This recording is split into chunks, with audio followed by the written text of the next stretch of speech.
All right. Well, good morning. My name is Jay Reardon. I'm the State Director of the Montana Registered Apprenticeship Program. Also have with me my staff, Cole Mack, Lindsay Mitchell, and Mark Lilrose. And joining us today is Lauren Schofelt. Did I pronounce that right, Lauren? Yep. Lauren is basically the technical training director of our plumbing, electrical, and related instruction correspondence programs through Northern Montana College in Havre. And Lauren's going to talk to us today about the importance of related instruction as part of a registered apprenticeship program.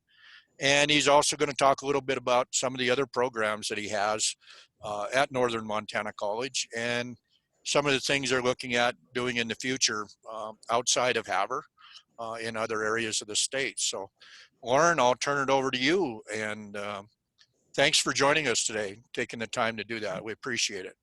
Yeah, glad to be here. I'll introduce myself. I'm Lauren Schofelt, and I am the Apprenticeship Education Coordinator at Montana State University Northern up here in Havre. I'm a master plumber with 35 years experience as a plumber, and I teach the plumbing technology program also at MSU Northern. So qualified, I think so. I came on board in 2007, actually taught some evening courses, so I know the plumbing program very well. But Jay's question is, what's the importance of related training instruction? So he calls it RTI. The university system calls it apprenticeship education. It's the same thing. So any legitimate apprenticeship education program is going to have hands-on experience that a journeyman or master level technician will teach you on the job site. And in the evenings, on your spare time, you'll have education portions that you'll be required to do. You can either do it online, you can do it in a virtual classroom, you can do it paper and pencil, but those homework assignments and final exams will get sent to MSU Northern, and we'll correct it. And when you successfully complete it, you get your certificate and you move on to the next course. So the course numbers vary between programs, and we've gone from a traditional 15 course in plumbing and electrical. We've reduced it to 8 courses following a new NCCR program that now allows us to put each one of those courses. The apprentice actually gets to earn 3 college credits for each one of those successfully completed courses.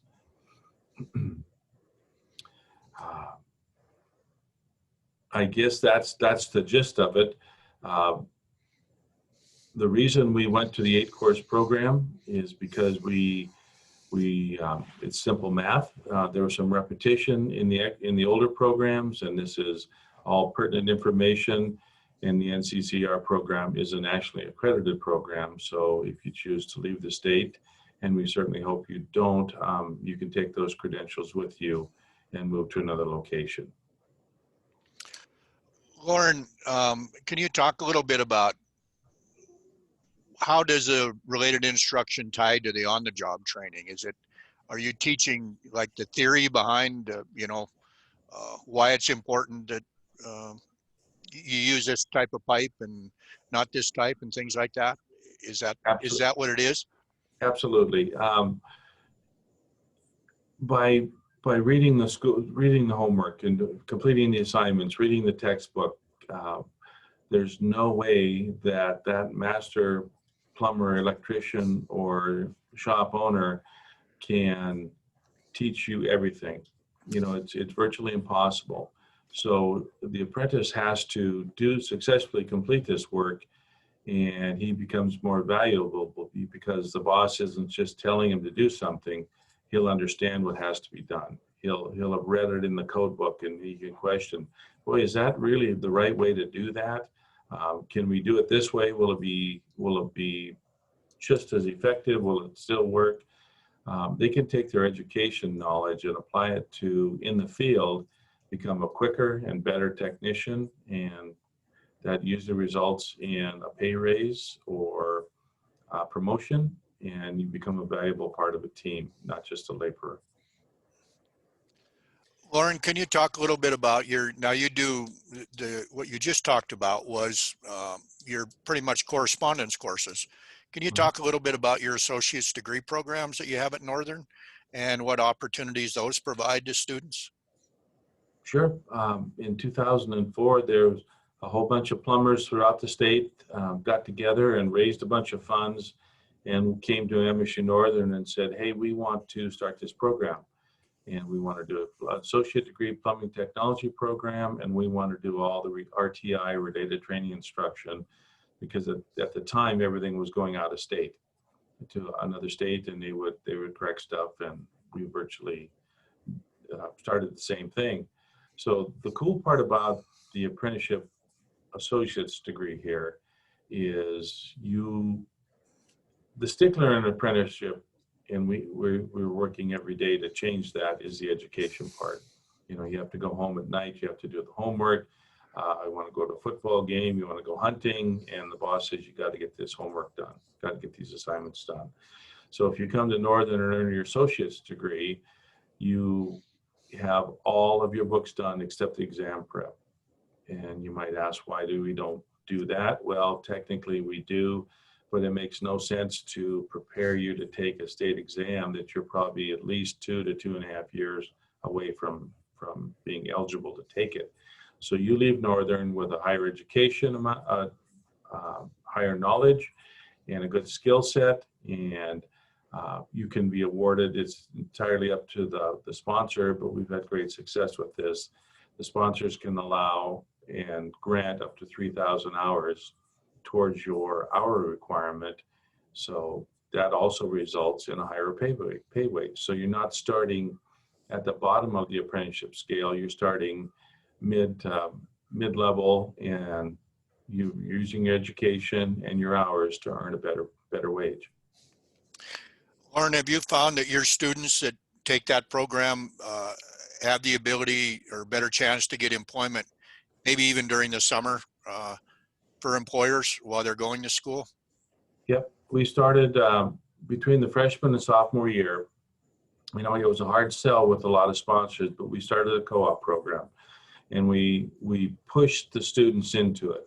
The advantage of the co-op program is, you know, unfortunately they're earning college credit, so the student has to pay for it, but they go to many companies throughout the state, and they're probably just put on as a laborer, but they come back, they're earning college credit, they come back, they're completely charged up because this is what I can do, and this is what they let me do, and I drilled lots of holes, and I was delivering parts, and they were part of a team. So by earning that co-op, a lot of employers, or that co-op credit, a lot of employers were originally concerned about, well, what if I want to hire them?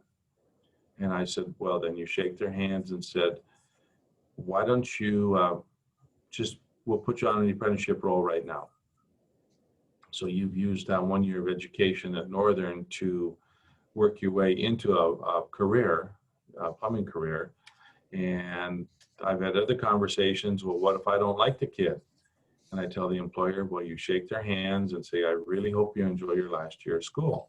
So either way, the employer looks like a great guy. Had employers that didn't have a slot for an apprentice, so they've stepped up and actually paid for the last year of school for that apprentice or that pre-apprentice. So it's a win-win deal for the employer and the apprentice to do that plumbing co-op in the summertime. Okay. Now, Lauren, you've got some new programs that are going to be starting up hopefully after the first of the year, outside beyond just Haber. Can you talk a little bit about that and what might be available for students out there? Sure. So we knew there had to be a change because the education was portion of apprenticeship education was becoming more and more apparent that a lot of students either couldn't do it or wouldn't take the time to do it. So starting in February of 2021, we're going to take the apprenticeship education on the road. So our trial run is for a 10-week semester, and Great Falls, Billings, and Bozeman, where we will do the lecture part virtually online.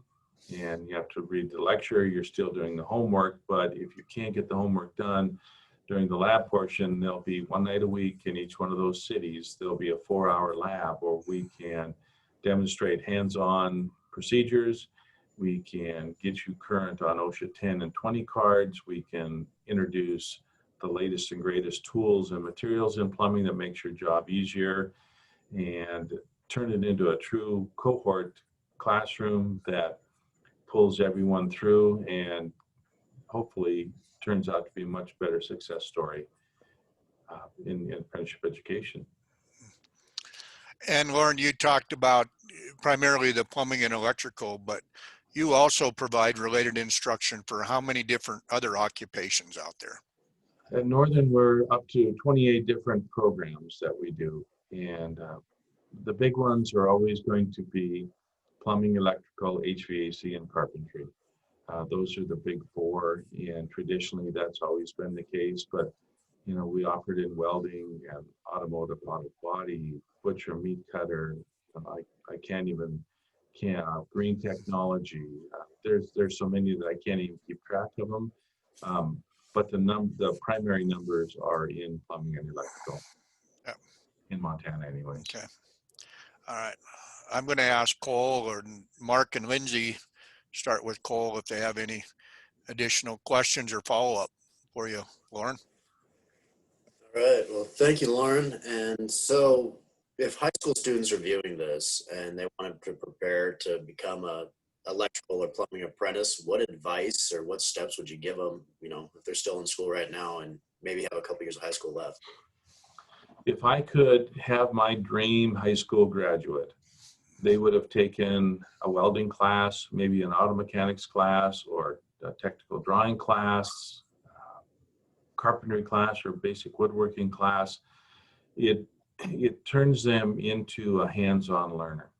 You know, they have to be able to read a tape measure. You know, if it's an inch short, it's an inch short in my world, and you're limited on materials, and you can't continually run back to the supply house to get more stuff. It's frustrating when you spend up to 2 weeks on the first plumbing class teaching people, you know, how to lift, how to work safely, put your safety glasses on, put your hearing protection on, PPE, it's critical. But reading a tape measure and basic math calculations, we're not going to shoot a rocket to the moon, but you should be able to do basic math. And it really, you know, I suggest Jay started a program, excuse me, in pre-apprenticeship, and suggest that if you're serious about having a career in these technical fields, it's not a job, it's a career. You know, be prepared, come prepared, show up to class, and you're going to be a success. Thank you. And are there any of the courses that they could take through Northern? Are any of them available through dual enrollment? Anything along those lines if a student was really to be interested at this point? Yes, there is. You know, in the plumbing program, there's actually 10 credits of welding embedded. And the true plumbing students, because well, I don't like welding and I just don't want to be a welder. And I say, I have an industrial arts teaching degree, so I had to take a lot of welding. But I tell them I didn't weld every day as a plumber, but I welded every week as a plumber. So if you can't fix that gadget that's 100 years old, you know, you're out of luck. You know, you've got to change it, and on an antique home, that's not the point of that. You have to fix stuff, and you're constantly building some type of bracket or support system to support an in-floor heating job. You have to learn those skills. So you can take welding. You can take, in any associate's degree program, there's some general education requirements. So the students that really succeed here, they've already taken the college algebra, they've already taken college writing, they've taken a computers course, and they've taken a communications course. They can take print reading, they can take codes class, they can take safety and health rigging. There's nearly a dozen courses that they can take on dual enrollment. And the cool part is it's free. So I don't see that changing. So they can come to Northern with over a full semester of credits earned that they didn't have to pay for. So the person that might be a little financially strapped and wondering how to pay for this, there's ways in the systems already created to help them out to reduce their student debt.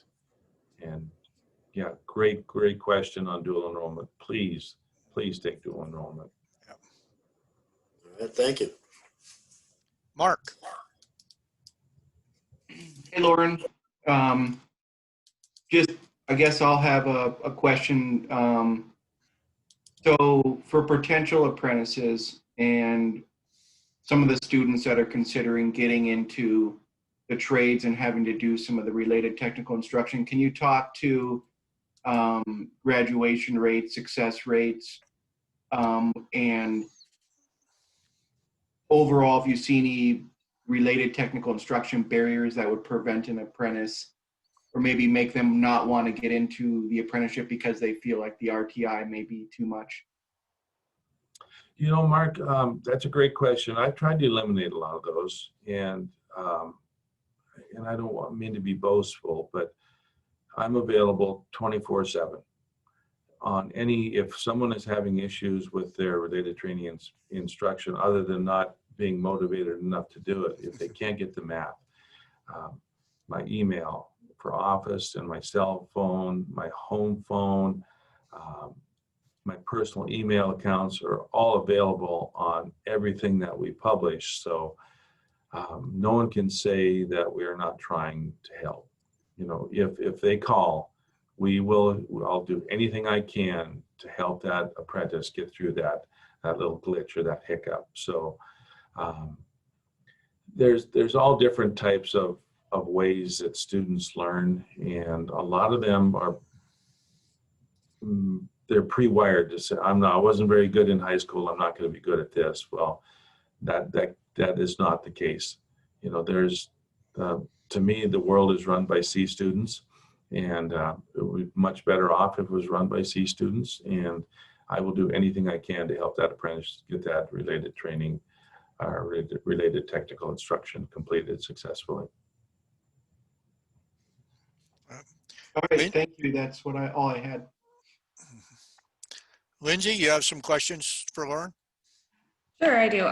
Thanks for being here, Lauren. Also, I wanted to go ahead and second your statement about your availability. I feel like everybody at Northern is always incredibly responsive. Anytime I've had a question or a call, it seems like I always get a call back or a response same day most of the time. So I'm always telling our apprentices that say that they couldn't or something, that you guys are always incredibly available. And so that's appreciated, I think, in our relationship with you. The only question, it's not really a question, but maybe just kind of a follow-up. So many times when students are entering into a registered apprenticeship program and our relationship with you, sometimes those aren't as respected as maybe entering into the traditional post-secondary education. What would you say to parents and students that maybe felt that way? Great question. And you know, in the 80s and 90s, and I'm certainly dating myself, you know, you were nobody if you didn't have a 4-year college degree. Well, I tell people that an apprenticeship is the other 4-year degree. You know, as an apprentice, you will make more money than 99% of the instructors that are teaching you. So it's okay to work with your hands. We've taken a lot of that issue out because by this new program that we're starting, this 8-course NCCR program, you can earn a certificate, you can earn a college degree. And I think it's really going to ramp up the numbers, because you always have that kid that wants to be an electrical apprentice or a plumbing apprentice, but mom and dad want them to go to college. Well, now they can do the same thing at the same time. They can earn while they learn, and that's to me the true apprenticeship model. Lauren, I guess I have one final just a follow-up question is, I think a lot of people think too, well, all I'm going to be doing is being a regular plumber the rest of my life, or electrician or something. Talk about the career opportunities that someone that can go on, just being a journeyman plumber or a journeyman electrician. I laugh with my students, and we actually, you need an associate's degree in either plumbing or electrical to actually enroll in our trades management degree. So it is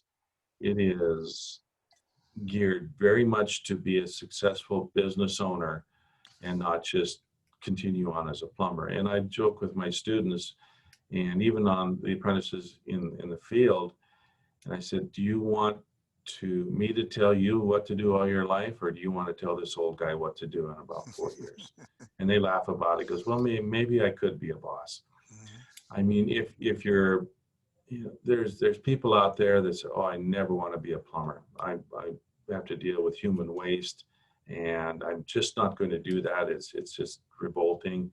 And I chuckle about that too, because I made very good money, a very good living being a service plumber, fixing everything. And there's 9 plumbing shops in Havre, Montana. And I said, if you don't want to clean the sewer, don't work for these 7. There's only 2 companies that do service work. And that goes, oh, I don't have to do that. You can be challenged every day.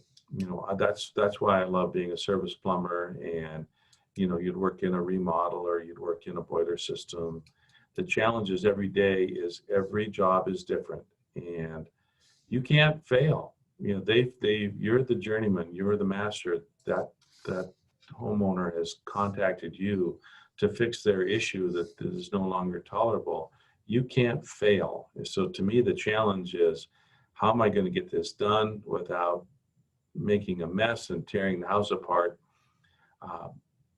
But the feeling of pride and success when you get that done, you just can't describe that, because you've helped someone, they've stayed in their home. A lot, just before I came to Northern, Havre's like a lot of communities, aging, and the kids would come to me and goes, well, mom and dad are getting a little old. And we're thinking, we need to put them in a home. I said, don't do it. For this amount of money, we can put a new water and sewer line in. We'll get the contractors in here. We'll make their whole house handicap accessible. You still get the memories of your childhood home. They get to stay at home. They live longer and they're healthier. And I've made friends for life by just suggesting that. And that is the challenge. You can always come up with new ideas to make your job interesting. But the challenges every day as a plumber are insane. You have to fix it. You can't fail. I think that's excellent. And you almost said the same thing as Mitch and his apprentice Nick said from Harvey's Plumbing, is the satisfaction that you can get from helping somebody. They're in a crisis, right? You have no water, you have no heat, and you being able to go there and solve their problem is really important. And you're providing a valuable service to the community. So, when we talk about how can young people make a difference, being a good quality tradesman, you can contribute a tremendous amount to your community by doing that. So, and they're important positions that we need. So, right. And I've always tended to stay away from promoting apprenticeships, on the hourly wage portion of it. But it's okay to work with your hands. You do a little overtime, you get a few bonuses. There's no reason in the world you cannot make 6 figures as a successful plumber or business owner. That's okay. Well, I think, anybody have any other questions? We're almost about to the end of our half hour. I am going to stop the video because, Lauren, I still want to talk to you a little bit more and keep you on with these folks. So I'm going to hold the video here and stop it.